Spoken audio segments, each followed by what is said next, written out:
What happens when the people who raised you refuse to recognize the person you've become? When silence becomes the only language left between you and your family, but the world starts listening. This isn't a story about revenge. It's a story about voice, about how we fight quietly to reclaim it. If you believe in stories that don't scream, but stay with you, subscribe to the channel. Because sometimes the softest truths echo the loudest when told just right. My name is Claire Monroe. I'm 30 years old, and last month I graduated summa cum laude from one of the top liberal arts colleges in Massachusetts. I didn't have any family in the audience, not because they couldn't come, because my father forbade them. He said attending my graduation would be a betrayal of legacy. His exact words. The last conversation we had was 3 weeks before the ceremony, at a restaurant with white linen napkins and a wine list longer than the menu. It was supposed to be a celebratory dinner for my younger brother's promotion, but somehow I became the target of the night. "You're still doing that public speaking thing?" Dad asked between bites of his medium-rare steak. He didn't look up. I smiled. Tight. "I'm finishing my degree in linguistics. My thesis was just accepted into." He cut in. "Let me stop you right there." He placed his knife down, wiped his mouth with a cloth napkin, and looked me dead in the eye. "Claire, you walked out on the company. You walked out on this family's future. Now you want a pat on the back for playing with words." The table fell silent. Even the waiter paused mid-step behind my mother's chair. I swallowed. My brother avoided eye contact. My mother gave me her familiar look, the one that begged me not to make a scene. But I didn't raise my voice. I didn't flinch. I simply asked, "Will you be attending my graduation?" He laughed. Not loudly, no, that would have been too human. It was a low, smug chuckle. The kind that sounds like someone congratulating themselves for being right. "No," he said. "You don't get to walk away from this family's name, then parade it across a stage like you earned something. We won't be there. None of us will. And if anyone asks, I'll tell them the truth. You failed." Then he went back to his wine, like that was the end of it. I left before dessert. I walked 2 blocks in the cold night air, my heels clacking too loudly on the pavement until I found a bus stop. I sat there, coat wrapped around me, pretending I wasn't shaking. But I wasn't cold. I was burning. Not with rage, not with sadness, with something more dangerous: clarity. Let me tell you something about language. It isn't just what we say, it's what we silence. In that moment, my father believed he had the last word, that his version of who I was and who I wasn't would be the only one that mattered. He didn't know what I was preparing. He didn't know that silence can be a strategy. And he definitely didn't know that at graduation I wouldn't be looking up at the stage. I'd be the one on it. 10 years ago, I walked out of college with a backpack, 1 duffel bag, and an ache I couldn't name. Not because I failed a class, not because I lost direction, but because my father cut me off. Financially, emotionally, structurally. He called it a wake-up call. He said if I wasn't going to study something useful, I wasn't going to waste his money. I was 19. At first, I tried to make it work. I sold textbooks, picked up night shifts at a diner, shared a studio apartment with a girl who practiced fire poi in our living room. But no matter how I stretched myself, it was never enough. I ended up couch surfing, then sleeping in my car, then finally at a women's shelter downtown that didn't ask too many questions. That winter, I wore 2 coats and still woke up shaking, but I never called home. I never gave him the satisfaction of hearing me ask for help. One night, I nearly did. I sat on the concrete steps outside the shelter with a borrowed flip phone in my hand, staring at the only number I still remembered. My fingers hovered over call like it was a trigger. I just wanted to hear someone say Claire like it meant something. I pressed the button. 1 ring, 2. Then I hung up. He would have answered with silence, or worse, with that calculated disappointment that didn't even need words. I didn't have the strength to be small again. So I went back inside and helped a woman named Teresa fold laundry in silence. It was the first night I stopped trying to be rescued and started rescuing myself. I found a job at a mailroom in a publishing house. Minimum wage, max stress. But I read manuscripts on lunch breaks and borrowed grammar guides from the editor's office when no one was looking. I wasn't done with language. I was just speaking it in silence. Every night I took online courses: linguistics, rhetoric, phonology, pragmatics. I learned that the spaces between words mean as much as the words themselves. That communication isn't just projection, it's connection. It's power. 2 years later, I volunteered at a youth center. They needed someone to help a 16-year-old boy named Malik write a short speech for his school's parent night. He had a stutter, and he was terrified. We worked every Tuesday for a month. I taught him breathing techniques, visual cueing, confidence reframing. I told him that it wasn't about not stuttering, it was about not letting the stutter speak for him.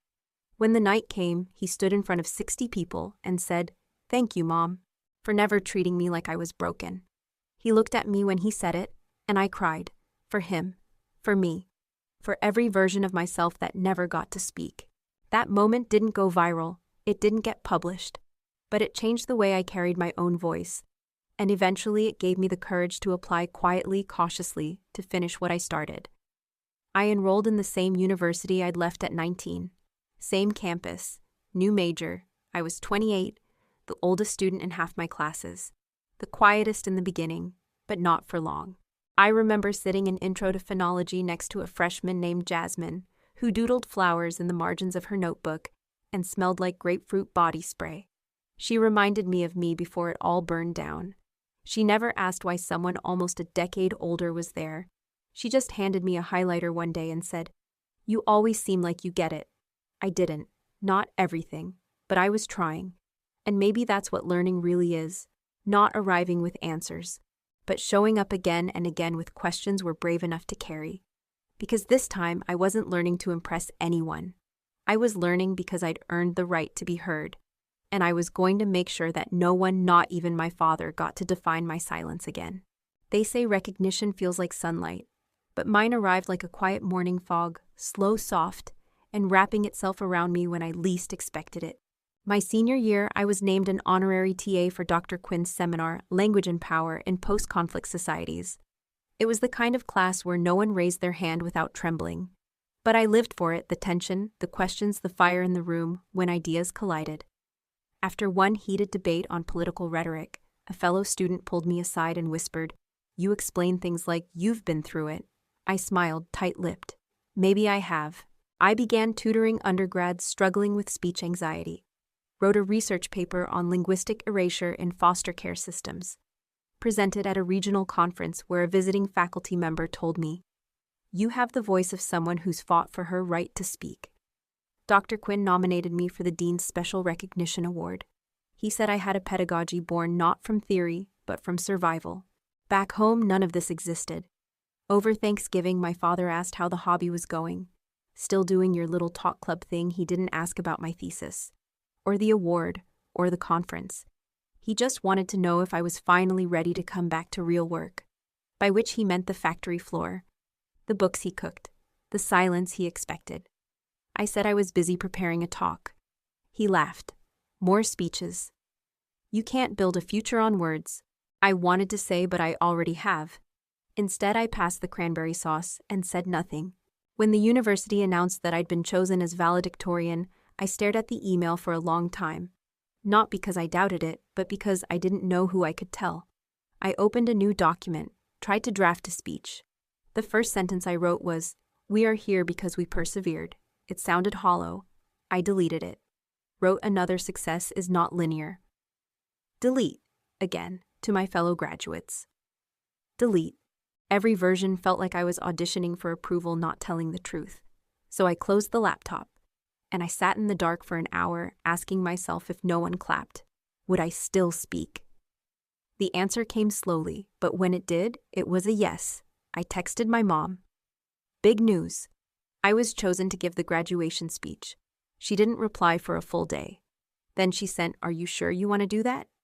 Your father might not take it well." I almost didn't respond. But then I typed back, "You're afraid he'll be angry. I'm afraid I'll disappear." She called me that night. Didn't say hello, just whispered, "You're brave, Claire. But please don't start a war." I leaned against my kitchen counter, staring at the cracked tile, where sunlight always got trapped. "I'm not starting a war," I said. "I'm ending one." She didn't respond, but she didn't hang up either. And that was the moment it clicked. They weren't proud. They were afraid. Not of what I might say, but of who I had become. Someone who didn't need their approval to be real. A week later, Frank Monroe, family patriarch, local philanthropist, and donor to the university's engineering building, sent a private letter to the administration. In it, he questioned the university's decision to platform a student who once abandoned her education and walked away from family duty. He called my achievements emotional indulgence. He signed it, Francis Monroe, CEO. Monroe Industrial Systems, proud parent of Daniel Monroe. Class of 22, he didn't mention me. Not once. The school panicked. I received a call from the event coordinator. Claire, there's been some concern. Would you consider stepping aside quietly? For the sake of harmony, I hung up and walked to the empty lecture hall, stood in the middle of the stage where I was supposed to speak in 3 weeks. And I made a decision. I would not fight back with volume. I would not argue for a seat I had earned. But I would do something far more dangerous. I would make them listen. Even if I had to do it from the edge of silence itself. I didn't yell. I didn't storm into the dean's office. I didn't write a trending thread on Twitter or stage a sit-in at the quad. I did what I'd spent the last 10 years learning to do. I chose my words, and I built a weapon out of them. 3 nights after that call, I stayed in the campus library until 2 a.m. The floor-to-ceiling windows reflected my face, older than most students, wearier maybe, but clear-eyed. I opened a new document and typed the title, The Language of Legitimacy, Who Gets to Speak and Who We Silence. It wasn't a manifesto. It was an academic proposal, couched in formal structure, cited with care, written like a scalpel. I used case studies, whistleblowers dismissed as emotional survivors, reframed as disruptive, and students like me labeled ungrateful when they diverged from family expectation. I quoted Dr. Quinn's own work on language as inheritance. Then I questioned what happens when that inheritance is denied. Not with fire, but with facts. I sent it to the university's internal journal. No fanfare. Then I left campus and went back to tutoring a nonverbal 10-year-old how to express joy through eye movement and finger taps. Because power isn't always what you say. Sometimes it's knowing when not to chase the mic. The paper began to circulate quietly, then urgently. 2 professors reached out asking to use it in their spring syllabus. Dr. Quinn called me into his office. He didn't sit behind his desk. He stood hands in pockets, eyes tired but bright. Claire, that was the most disciplined academic takedown I've seen in years. And you never once used your father's name. I didn't need to. Because by now everyone knew who the paper was about.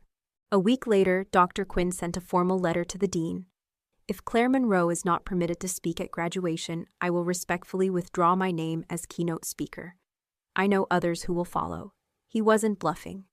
By the end of the week, 7 faculty members had signed on. The university issued a quiet reversal. No public announcement, no press release. But the schedule changed. My name was back on it. Not as a footnote, as the final voice. I didn't tell my father. I didn't need to. Because this was never about proving him wrong. It was about proving that silence doesn't mean surrender. That sometimes the most defiant act is to speak carefully and let your words do the walking. All the way to the stage. The morning of graduation, the sky was low and silver like a breath held in the air. I sat in the green room behind the auditorium, the cap on my lap. My fingers tracing the stitched lining like it might give me courage. My name was on the program. 3rd to last. Valedictorian. The silence in that room didn't scare me. I'd made peace with silence. It was people I wasn't sure about. When I stepped into the auditorium, I scanned the rows with professional detachment like a linguist observing social structure, not a daughter trying to find her family, but I saw him, back row end seat. Frank Monroe. Dark suit, perfect tie, the same steel-jawed stillness he wore in every boardroom photo. He didn't wave. He didn't nod. Just sat there with that smirk, the same one from that dinner months ago. He thought I was here as a guest of someone else's success. He didn't know, not yet. The ceremony unfolded in slow motion. Names were called. Degrees were granted. Parents cried. Students cheered. Tassels turned. Then the dean stepped up. Today we are honored to introduce a voice unlike any we've heard from this stage. My breath caught. A student whose journey was not linear, but steeped in resilient scholarship and the quiet power of presence. I felt the room lean forward. Please welcome our valedictorian, Claire Monroe. Applause. No eruption. No roar. Just reverence. I stepped up, heels silent on wood pulse loud in my ears. As I reached the podium, I caught sight of a girl in the front row. Tassel askew gown, slightly too big. Her hands gripped a note card like it might float away. She was maybe 19. Nervous, alone, trying not to be. And for a moment I saw myself not the woman I had become, but the girl I used to be, desperate for space to speak. So I changed my opening line. Not from my script, from my gut. This is for the girl who wasn't allowed to speak. She looked up. And I began. I didn't look for my father again. I looked ahead. My speech was titled, The Architecture of Silence. I didn't speak about success, or resilience, or redemption. I spoke about absence. The absence of support, the absence of names in programs, the absence of questions that begin with, "How are you, really?" I told the story of Malik, the boy who stuttered through love and found power in pausing. I told the story of myself without bitterness, without blame, only truth. I said to everyone who's ever had to build their voice from the ground up, know this. You are not echo. You are origin. And then I stepped back. The room held its breath. And then came the sound. A standing ovation, but not loud. Intentional. Measured. Like a collective exhale. Dr. Quinn stepped up to close the ceremony. He looked at the audience, then straight at my father. Every year we faculty are supposed to teach our students. But sometimes, rarely, they teach us. He gestured toward me. Claire Monroe taught me everything I forgot about what it means to deserve a stage. There was no smirk on my father's face now. Only stillness. And in that stillness, I felt nothing vengeful, nothing triumphant. Only the soft certainty of a voice that no longer needed permission. I never heard my father clap. Not during my speech, not after. He left before the final group photo. Slipped out the back like a man dodging a truth he couldn't unhear. I didn't follow. Some silences aren't wounds, they're choices. 3 weeks later, a thin envelope arrived at my apartment. No return address, but I knew the handwriting, inside a single piece of ivory paper. I read it once, then again. But this time not searching for apology, just measuring its weight. It was lighter than I expected. As if after everything, even his words knew they weren't enough. And somehow, that made it easier to fold. Not out of anger, out of closure. Claire, I was wrong about what you needed. I hope you find something better than forgiveness. I hope you find peace. Dad. I folded the letter, not in anger, not in sentiment. Just gently, and I placed it in a drawer I didn't open often. Because some things are better left unfolded. Instead of writing back, I wrote something else, a syllabus. My first as an adjunct lecturer for the university's Department of Communication Studies. Title, Language Power, and the Personal Narrative. On the first day of class, I told my students, this isn't about how to speak louder, it's about how to say what matters even when no one claps. They leaned in, not for approval, but for connection. Months passed. I started a mentorship group for adult students returning to finish degrees. One of them, a man named Elijah, failed his first presentation. He called me after class, breath shaky, voice small. My dad said this was stupid, that people like us don't belong in classrooms. I didn't give him a pep talk. I just asked, tell me what you believe in, not what he hates. He cried, and I let him. Because sometimes the most honest education happens in the space between words. I volunteered at that same youth center where Malik now ran workshops for others like him. I didn't post photos from graduation. I didn't frame my diploma, but I did print one thing. A letter I wrote the year before, one I never sent. Dear Dad, I forgive you. Not because you asked, but because I won't build my voice on your silence. I hung it beside my desk, next to a photo of Malik grinning behind a podium, next to the quote that had carried me here, you are not echo. You are origin. And every time I looked at it, I remembered I didn't rise. Because they clapped. I rose because I stopped waiting for them to. Where are you watching from today? I'd love to know where in the world this story found you. Drop a comment below and tell me what part of Claire's journey stayed with you the longest. And if you believe in the quiet power of stories, the kind that don't chase drama but reveal something real, subscribe to the channel. There's more to come, and I'd love to have you with me for it. Thank you truly for being here. Until next time, stay brave, stay soft, and never